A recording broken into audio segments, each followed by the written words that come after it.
اس کا کنیکشن کہاں ہے, مین سوئچ کہاں ہے, پاور کہاں ہے, کون کر رہا ہے, کون ڈیوٹی پر مامور ہے, جس کا کام یہ ہے کہ سوئچ دبائے تو سورج نکل جائے اور سوئچ دبائے تو سورج ڈوب جائے. یہ بہت بڑی چیز ہے, یہ معمولی چیز نہیں ہے.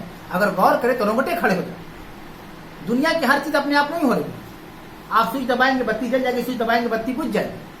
پنکھا کے لیے آن کریں گے تو چلے گا, آف کریں گے تو بند ہو جائے گا. لیکن یہ کون کر رہا ہے؟ اور روزانہ ہم دیکھ رہے ہیں, دیکھتے دیکھتے آج 30-40 سال کے ہم لوگ ہو گئے. تو اس میں نشانیاں ہے کہ نہیں اللہ تعالیٰ کی؟ تو اللہ بتا رہا ہے کہ صرف اس لیے نہیں کہ میں اللہ ہوں تو تم مجھے مان لو کہ ہمیں اللہ ہوں. تم پہلے غور کرو. جب غور کرو گے تو پتا چلے گا کہ ہم کیوں اللہ کی عبادت کریں, اور کیسے اتنے دنوں تک ہم اللہ کو چھوڑے ہوئے ہیں. کیوں نہیں ایمان لائے اللہ رب العالمین کے اوپر, کیوں نہیں اس کے سامنے ہم سر خم تسلیم ہو گئے. تو اللہ بیان کر رہا ہے کہ ان فی خلق السماوات والارض واختلاف اللیل والنہار, بے شک زمین و آسمان کی پیدائش میں اور رات و دن کے رد و بدل میں, ہیر پھیر میں, والفلک التی تجری فی البحر بما ينفع الناس. آپ دیکھیں کہ سمندر میں, دریا میں کشتیوں کا چلنا جو لوگوں کے لیے فائدہ مند سامان لے کر چلتی ہے. یہ بھی اللہ کی نشانی, یہ بھی اللہ تعالیٰ کی نشانی ہے کہ ایک کشتی ہے, وہ شپ جس کو بولتے ہیں پانی جہاز, لوگوں کے فائدے کی سامان, ساز و سامان کو لے کر سمندر میں چل رہے, اور سمندر میں اس طرف سے اس طرف نظر نہیں آتا. انسان کی آنکھ دیکھ ہی نہیں پا رہی تو اس طرف اصل میں ہے کیا. دریا کو دیکھ لیتے, تالاب کو سمجھ میں آ جاتی ہے, جھیل کو ہم لوگ دیکھ لیتے ہیں کیا ادھر ہم ہے ادھر کچھ ہے. لیکن سمندر, آج ٹیکنالوجی تو آج نہ ہے, پہلے تو نہیں تھی. یہ قرآن تو 1500 سال پہلے نازل ہوئی. اس زمانے میں کیا ٹیکنالوجی تھی؟ نہیں تھی. اس زمانے کی باتیں ہو رہی ہیں کہ یہ بھی یہ اللہ تعالیٰ کی نشانی ہے کہ سمندر کے اندر کشتیوں کا چلنا لوگوں کے لیے فائدہ مند سامان کو لے کر. اس زمانے میں کشتیاں کیسے پہنچتی تھی ایک جگہ سے دوسرے مقام پر, یہ بہت بڑی بات ہے. آج تو ٹیکنالوجی ہے, رڈار ہے جو آپ کو بتا دیا کتنے فٹ کی دوری پر ایک اگلا جہاز ہے, ساؤتھ میں ہے کہ ایسٹ میں ہے کہ ویسٹ میں ہے, آپ کو خبر ہو جائے گی. لیکن اس زمانے میں کیسے چلتا تھا؟ یہ اللہ تعالیٰ کی نشانی ہے.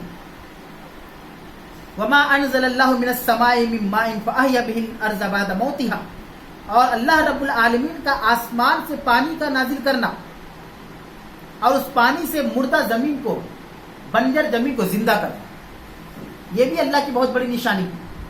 آپ سوچیں کہ ایک ایسی جگہ جہاں کھیتی باڑی کا ہم سوچ نہیں سکتے, لیکن اللہ رب العالمین نے اس زمین پر پانی برسا کر اناج کو اگا دیا. اناج کو, فصل کو اللہ تعالیٰ نے اگایا. یہ اللہ رب العالمین کی بہت بڑی نشانی ہے کہ اگر فصلیں نہیں اگیں گی, یہ بارش اگر نہیں ہوگی تو فصل نہیں اگے گی, فصل نہیں اگے گی تو ہم کھائیں گے کیا. آپ سوچیں کہ دنیا میں جو کچھ بھی ہم کھان پان کی چیزیں ہیں وہ سب زمین سے جڑی ہوئی ہیں, ہر چیز زمین سے جڑی ہے. اگر بارش نہ ہو تو آپ یقین جانیں کہ جانور مر